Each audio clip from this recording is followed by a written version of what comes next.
To get a closer look at the market action, we have Tim Biggam, a Delta derivative, standing by. Tim, money flows out of those big cap tech stocks, and then it flows right back in. I think we're seeing some of that, safety trade once again on the mega cap NASDAQ stocks. Certainly, the Apples of the world. I think the big investors feel safe in that name. If they have to exit quickly, it's easy to get out of. So that's starting to reappear. But we're also seeing the Russell finally be the outperformer over the past several weeks here. We're seeing some of the, non-Magnificent Seven NASDAQ names start to outperform the big boys here. So I think going into year end, we'll probably continue to kind of, bleed out sideways here. And it'll all depend really on interest rates. The 10-year yield seems to be the driver of market performance over the past several months. What's your trade of the day? Looking at, BBWI, Bath and Beyond, which has seen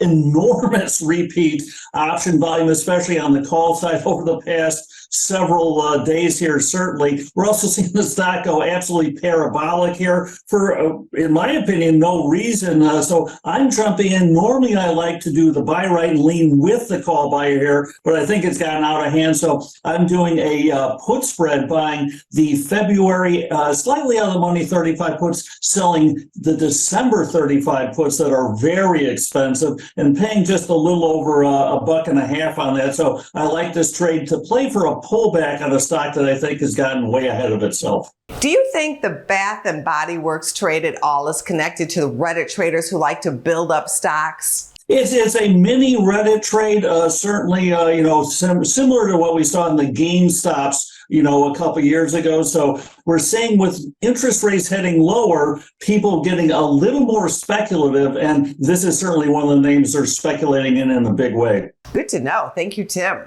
You bet. Anytime, Ange. Take care. Go to businessfirstam.com for where to see our show on TV.